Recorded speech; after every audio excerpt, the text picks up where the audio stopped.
Intervalo de recuperação entre as séries hipertrofia, parte 2. Eu sou o professor Rodrigo Baladan e eu vou abordar esse assunto para você que está aí do outro lado me assistindo. Antes de começar a falar sobre a evidência que vai finalizar essa variável do treinamento de força, a gente vai mostrar como ela pode ser manipulada de forma a otimizar o treinamento. Essa é a parte 2 desse assunto. Eu queria falar que já está ficando disponível, corre lá no site highfit.com.br, o meu curso de marketing de personal. Eu vou falar sobre o tema que é extremamente importante para você que trabalha com treinamento individualizado, na tua parte prática, no teu dia a dia. Eu vou te ensinar a você se vender para você ganhar mais dinheiro, tá? Nesse curso eu vou mostrar o passo a passo para você poder aumentar a captação e a retenção de clientes. Não perde essa oportunidade, já está ficando pronto. Corre lá no site www.highfit.com.br. É um curso incrível que eu demorei muito tempo para poder elaborar o conteúdo, pesquisando, vendo o que existia na literatura acerca do assunto. Para você ter uma ideia, dá uma olhada no conteúdo programático. Eu vou falar sobre renovação da carreira do personal, captação de clientes, técnicas de abordagem, ferramentas de divulgação do teu serviço, estratégias de vendas, retenção de clientes, fidelização e satisfação do cliente, fatores determinantes para o sucesso, planejamento administrativo e financeiro e muito mais.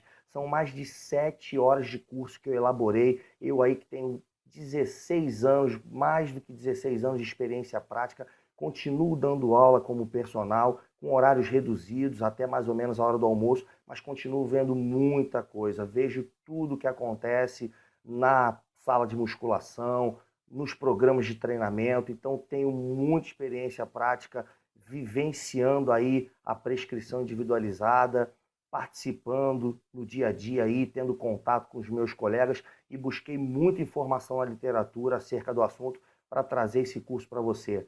Se você quer ser o personal que mais tem aluno na tua região e que cobra o valor mais alto por sessão, esse é o teu curso, não perde essa oportunidade não. Marketing do Personal Trainer, só no site da HighFit.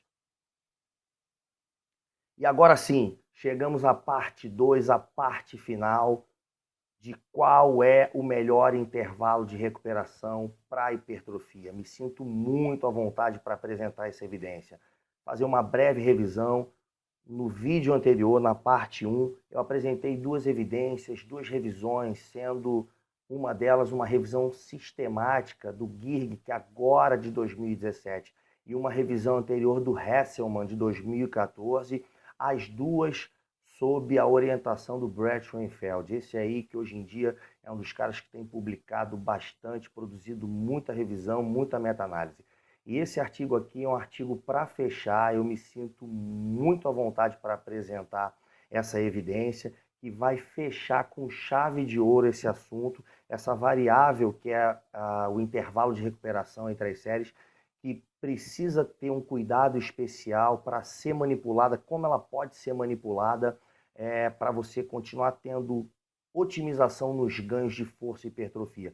Lembrando que no vídeo anterior, com as 2 evidências que eu apresentei, a literatura ainda não tem uma resposta efetiva sobre qual intervalo seria mais interessante para a hipertrofia, intervalos longos ou intervalos curtos. As 2 revisões não mostram diferenças significativas a ponto de você poder taxar e dizer, olha, algum tipo de intervalo, ou curto ou longo, é mais interessante para a hipertrofia. Mas eu trouxe aqui essa evidência que vai solucionar essa tua dúvida, esse teu problema na hora de escolher qual intervalo você vai prescrever para o teu aluno, para o teu cliente de personal. Então, olha só, esse artigo aqui é um artigo do professor Dr. Tácito Pereira de Souza. É um grande amigo, um exímio profissional, um pesquisador de primeira. Eu estou tendo aí a honra de poder apresentar esse artigo dele como autor principal, que foi tese do doutorado dele, e um artigo também que conta com grandes pesquisadores ilustres como Fleck, Roberto Simão, orientador lá da UFRJ, Benedito Pereira, enfim, o Paulo Roberto de Oliveira, muita gente aí importante, grandes pesquisadores nesse estudo. E eu tive o prazer de poder conversar com o Tácito por telefone, ele que está lá na Federal do Paraná. Eu tive o grande prazer, ele extremamente solícito, muito paciente, atencioso, me atendeu, nós conversamos por telefone, sábado, 9h30 da noite, um horário que ele poderia estar com a esposa, com os filhos. Então, por isso que eu estou abrindo essa apresentação, esse vídeo dessa forma, para agradecer já de antemão o Tácito aí, não poderia deixar de enaltecer aí todo o carinho dele. Lembrando você que está me assistindo, o Tácito, ele tem diversos livros publicados. Se você quer saber sobre biologia molecular, bioquímica, processo de emagrecimento, corre no Google, joga lá Tácito Pereira de Souza, que ele tem livros fantásticos, livros com cunho científico, com apresentação de artigos, vale muito a pena. Eu tenho diversos livros do Tácito, posso dizer de antemão que é uma aquisição incrível que você pode fazer, vale muito a pena. Busque informações, joga lá no Google, procura saber, se inteirar melhor quem é o Tácito, e com certeza, se você adquirir aí alguma referência bibliográfica dele, você vai ficar muito satisfeito e vai ampliar os seus conhecimentos. Esse artigo dele aqui, desse grupo magnífico de pesquisadores, comparou, verificando aí 2 intervalos de recuperação. Durante 8 semanas de treinamento de força, eles analisaram aí força, ganhos de força e de hipertrofia, adaptações no ganho de força e de hipertrofia, comparando aí intervalos constantes e com intervalos decrescentes. Olha que bacana, a cada semana ia diminuindo os intervalos, ou seja, um grupo trabalhava com intervalo fixo e o outro grupo ia trabalhando com a diminuição dos intervalos a cada semana. Então vamos botar essa evidência aí para rodar, vamos ver o que aconteceu aí, para a gente poder aí ter uma resposta final sobre o que a gente deve fazer, como a gente deve manipular o intervalo de recuperação entre as séries na nossa periodização. Lembrando que quando a gente monta um modelo de periodização, a gente não monta um planejamento para um dia, para uma semana.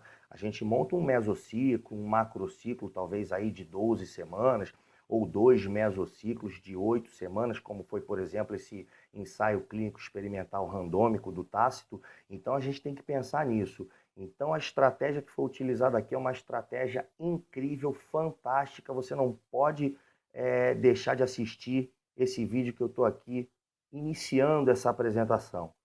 Esse ensaio clínico contou com 20 homens treinados há pelo menos 1 ano no treinamento de força, ou seja, eles já tinham adaptação neural, eram homens treinados.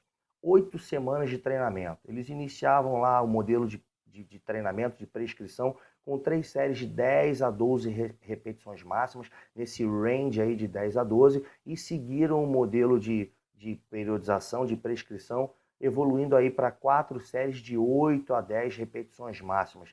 Isso aí caracteriza um modelo de periodização linear, onde você começa com um volume maior, o planejamento, o programa, o experimento, e termina com a intensidade maior e um volume mais baixo. Foram 2 grupos, como eu falei anteriormente. Um grupo trabalhou com um intervalo constante de 2 minutos durante todo o experimento.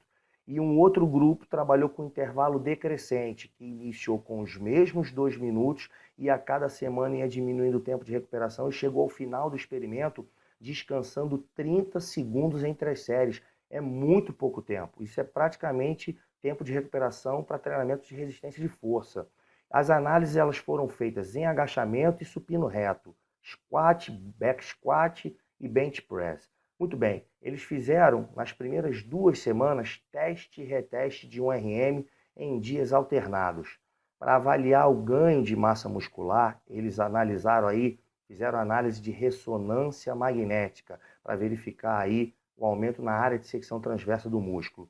E as variáveis de medições de ganho de força, eles se utilizaram lá do teste de 1RM, né, força máxima dinâmica, e verificaram também o pico de torque isocinético para movimento extensor e padrão de movimento flexor.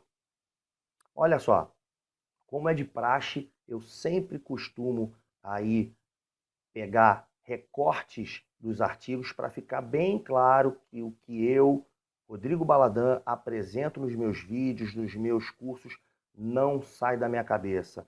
Sai dos grandes autores, dos grandes pesquisadores que publicam e nos trazem aí a informação para que a gente possa, na nossa vida prática, no nosso dia a dia, aplicar o que há de melhor na literatura com os nossos clientes, com os nossos alunos. Eu continuo dando aula como personal, trabalho na parte da manhã, começo lá na academia às 6 horas da manhã, vou até depois do almoço, enxuguei meus horários, mas continuo dando aula e vendo tudo que acontece numa sala de musculação.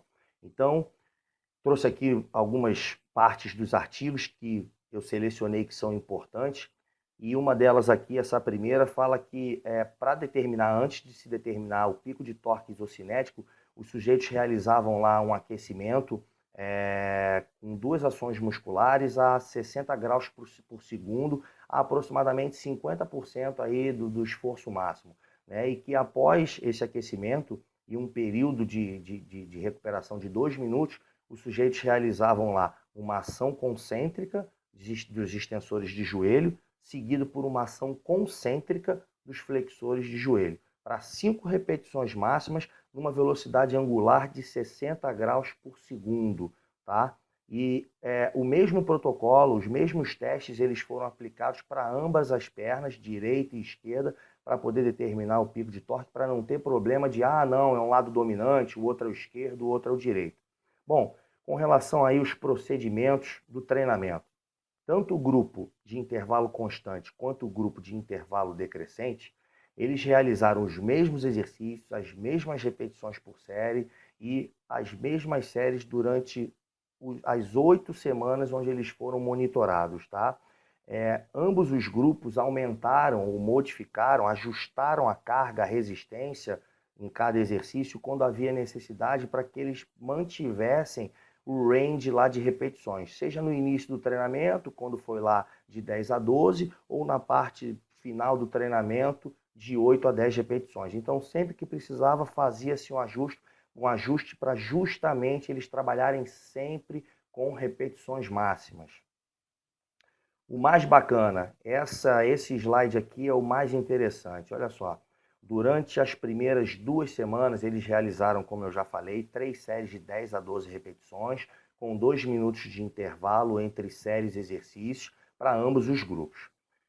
O treinamento ele foi realizado 6 vezes por semana. Na segunda, na quarta e na sexta, eles realizavam um programa A, que era realizado um supino reto com halter, supino inclinado com halter, puxada aberta pela frente, cadeira extensora e cadeira flexora.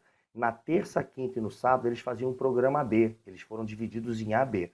O programa B tinha desenvolvimento com barra pela frente, abdução de ombro com halter, bíceps com barra, extensão de tríceps na polia lá, no crossover, com uma barra em V, e um tríceps testa com barra e um abdominal crunch, tá? Esse era o programa de treinamento deles, 6 vezes por semana, indivíduos avançados. Eu sempre falo que a gente sempre cai nesse modelo de treinamento. Aqui foi dividido em AB, mas continua sendo treinado 6 vezes por semana. Então, 3 dias para um programa A, mais 3 dias para o programa B, dando aí uma frequência semanal para indivíduos avançados de 6 vezes por semana.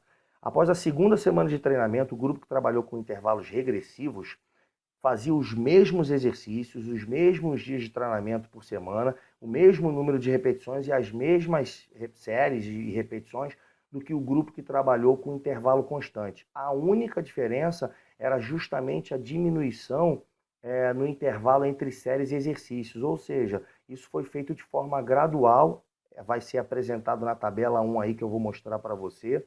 Então, a periodização não foi alterada nem na quantidade de séries, de repetições ou na sobrecarga de cada exercício.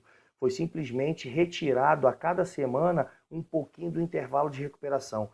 Pergunto a você, é uma estratégia muito interessante. Agora, quem utiliza na academia? Quase ninguém. Então isso pode ser já um diferencial para você começar a otimizar o teu treinamento, modificando outra variável, que é o tempo de intervalo, o tempo de recuperação entre séries e exercícios, que quase ninguém mexe. Professor de educação física, de musculação ou personal, mexe ou em carga ou em repetição, como se não tivesse outra variável do treinamento de força para ser manipulada. E esse artigo aqui ele mostra justamente isso. Em 8 semanas, mantiveram o mesmo modelo de programa de treinamento e um grupo com intervalo decrescente foi tirando gradualmente um pouquinho do intervalo entre as séries e os exercícios. Como é que foi isso? Está aqui a tabela mostrando. Ó. Na primeira e na segunda semana, eles descansaram 2 minutos, igual o grupo que trabalhou com intervalo constante. A partir da terceira semana, foi sendo tirado 15 segundos. Foi sendo tirado 15 segundos, 15 segundos, 15 segundos, até chegar aqui, ó, na oitava semana, ó, com 30 segundos de intervalo apenas entre as séries. Muito bacana, muito interessante. E aí, a gente mostra aqui mais uma tabela para poder entender sobre o volume de treinamento no supino durante essas 8 semanas de treinamento. Olha só, grupo com carga constante, semanas e o volume de treinamento. Grupo com carga decrescente, semanas e o volume de treinamento. Muitos asteriscos, muitos sinais de significância, vou simplificar para você que está me assistindo. A partir da quarta semana, o grupo que trabalhou com intervalo constante já teve um volume de treinamento significativamente maior do que quando começou o treinamento. E a partir da sexta semana, para o bench press, para o supino, o grupo a partir da sexta semana que trabalhou com intervalo constante teve significativamente um volume de treinamento maior do que o grupo que trabalhou com intervalo decrescente. Para o supino reto. Para o agachamento, a mesma coisa. Grupo com intervalo constante, semana e volume de treinamento. Grupo com intervalo decrescente, semanas e treinamento. A partir da quinta semana, o grupo que trabalhou com intervalo constante teve um volume já significativamente maior do que quando começou o experimento. E a partir da sexta semana, quando comparava entre os grupos, o grupo que trabalhou com intervalo constante tinha um volume de treinamento maior do que o grupo que trabalhou com intervalo decrescente. Então, tanto para o supino quanto para o agachamento, de forma significativa, com diferença estatística, esse grupo que trabalhou com intervalo constante teve um volume de treinamento maior. É óbvio que tem que ter respostas superiores. Hoje em dia a literatura mostra muito claramente que o protocolo que consegue ter um VTT maior, que é o volume total de trabalho, ele tem respostas significativas superiores quando comparado a um outro protocolo que tem o VTT menor. E como mostra aqui, tanto para o agachamento quanto para o supino reto, o grupo que trabalhou com intervalo constante teve um volume de treinamento maior. Então ele tem que apresentar melhoras significativamente superiores ao grupo que trabalhou com intervalo decrescente. E aí a gente vai para os resultados. Então, olha só, o grupo que trabalhou aqui com intervalo constante, com relação ao supino e o agachamento, esse quadro aqui, essa tabela 4, mostra a força máxima pré e pós, ou seja, o teste de uma repetição máxima. Grupo com intervalo constante, para o supino, aumentou significativamente a força. Para o agachamento, também aumentou significativamente a força.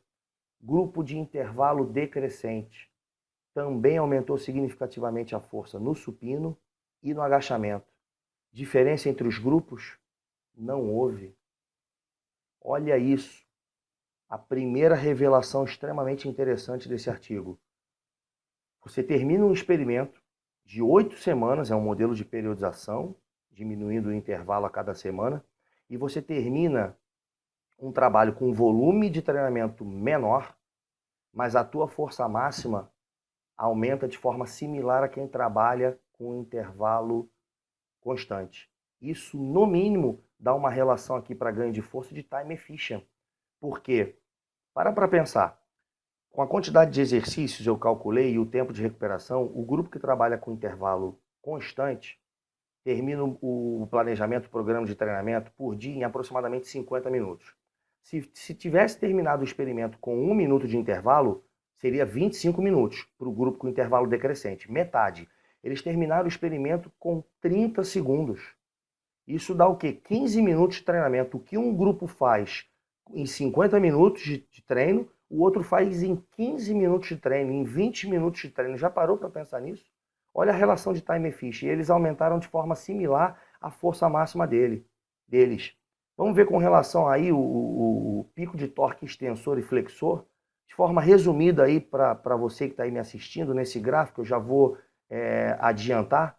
Não houve diferença significativa entre os grupos, ou seja, os dois aumentaram o pico de torque extensor e flexor, comparando pré e pós, e entre os grupos não houve diferença significativa. O único grupo que, por incrível que pareça, não aumentou de forma significativa o torque extensor da perna direita foi o grupo com intervalo constante.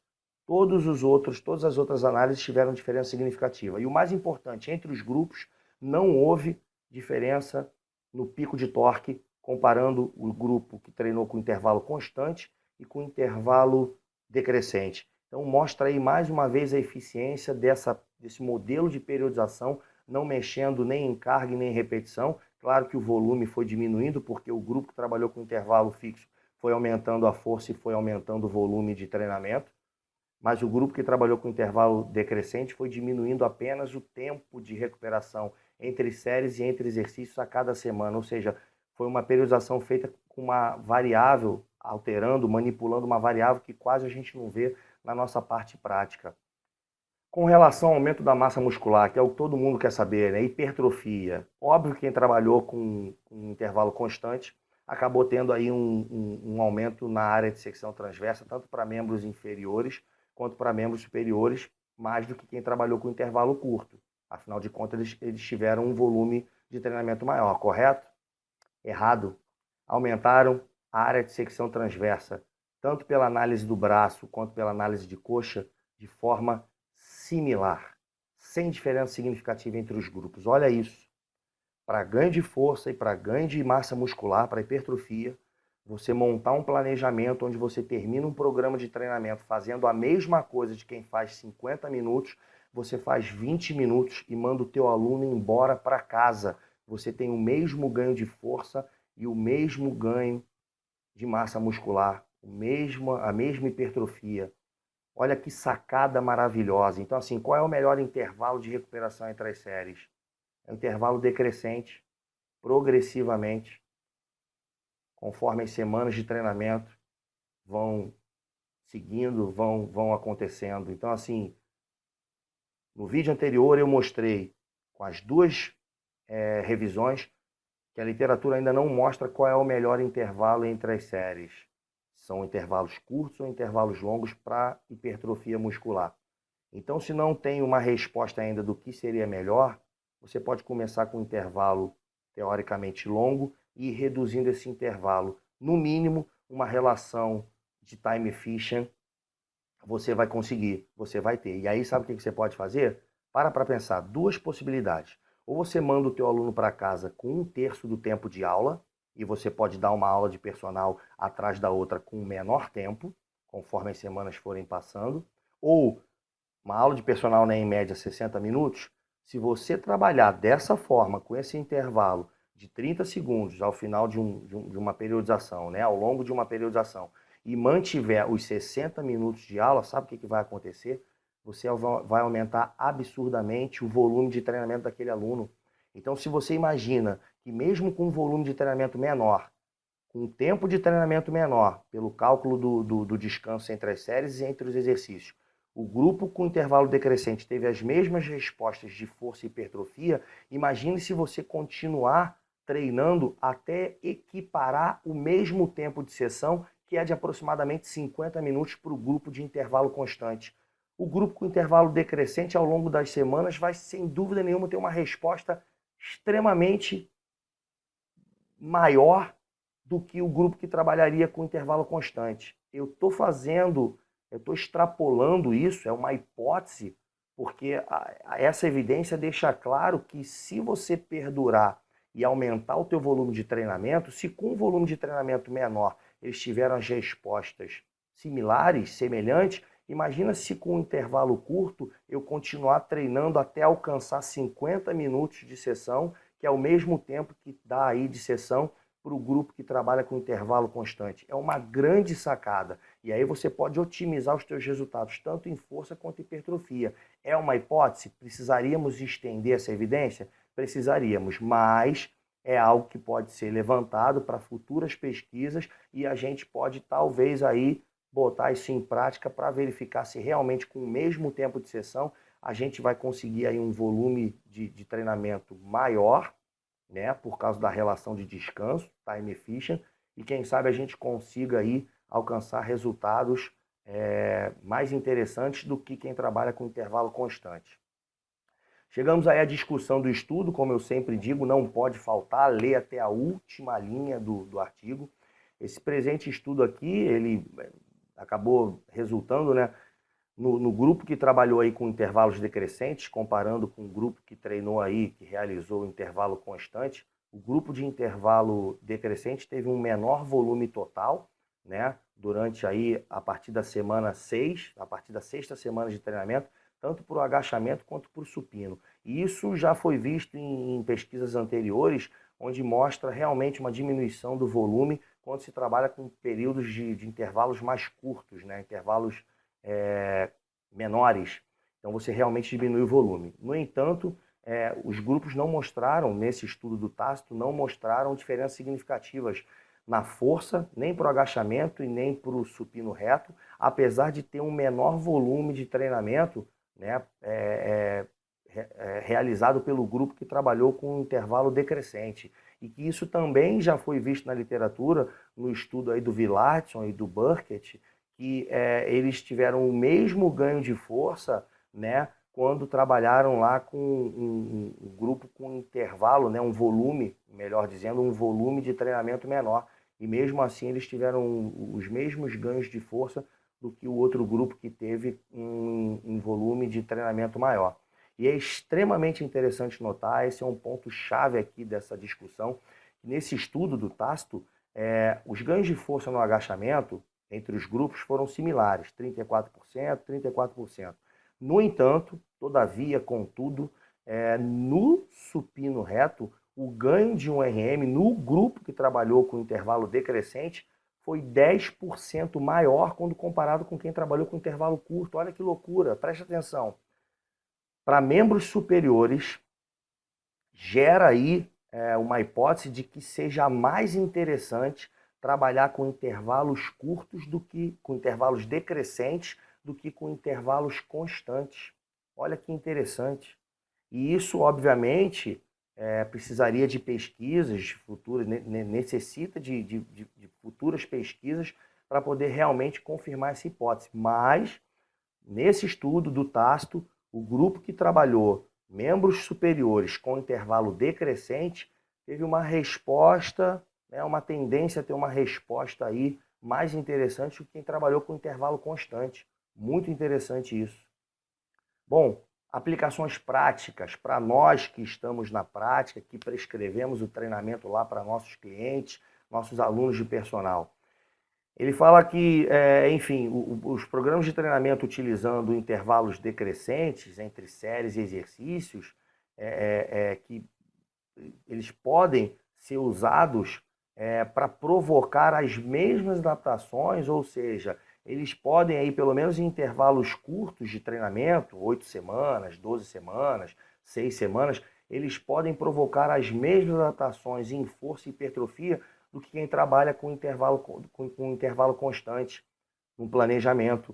Então, assim, muito bacana, sensacional essa evidência. Ou seja, para de mexer em carga, de querer aumentar a carga, para de querer aumentar a repetição. Trabalha com uma outra variável. Você pode utilizar velocidade de movimento, amplitude, tempo de recuperação, como essa evidência mostrou.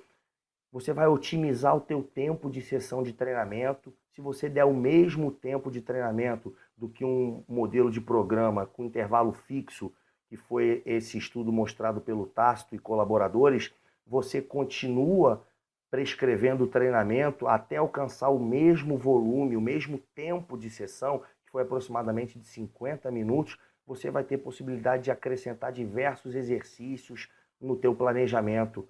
Faz um modelo de programa de treinamento, qual é o melhor intervalo, longo ou curto? Nenhum dos dois. monta um planejamento, começa com um intervalo maior e a cada semana vai tirando um pouquinho do tempo de recuperação. Ao final de um mesociclo, por exemplo, de 4, 6, 8 semanas, você vai estar trabalhando com intervalos curtos e tendo as mesmas respostas semelhantes, similares do que quem trabalha com intervalo constante numa sessão, num período de sessão de treinamento muito menor. Isso é incrível. Você trabalha com mais tranquilidade ou, se você quiser, você pode acrescentar mais exercícios no teu planejamento. Queria agradecer aí você que me assistiu aí até agora, a gente fechando aí esse segundo vídeo, batendo aí o martelo, fechando o caixão sobre a variável intervalo de recuperação entre as séries. Qual que é o melhor? Não existe melhor, nem longo nem curto. Existe a manipulação. Mais uma vez, não existe receita de bolo. Existe ciência para você prescrever o que existe de melhor na literatura e entregar o que tiver de melhor para o teu aluno, para o teu cliente personal na parte prática.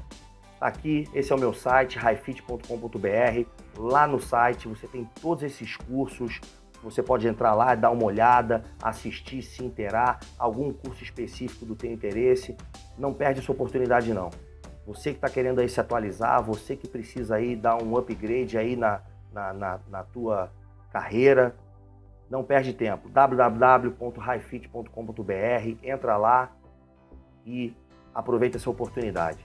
Queria agradecer aí mais uma vez. Essa foi a parte 2, fechando aí o meu muito obrigado. Tá aí os meus contatos, contato@highfit.com.br. Esse telefone aí todo mundo já sabe, é o WhatsApp, você pode se comunicar comigo. Tá aí o site, as redes sociais, a fanpage, o Instagram, o canal no YouTube, enfim. Esse é o meu muito obrigado por você ter assistido mais esse vídeo. Dá um joinha aí, dá uma curtida aí, por favor, no canal. Se você puder se inscrever também, pode se inscrever no canal, para você ficar sempre recebendo aí de forma atualizada todas as informações, todas as atualizações e as postagens aí no canal do YouTube. Você não precisa fazer nada, é só clicar aí nesse botão inscrever-se. Meu muito obrigado e, obviamente, aos amigos tudo, aos inimigos a leitura. Não sou polêmico, sou autêntico. Um forte abraço e até o próximo vídeo. Obrigado!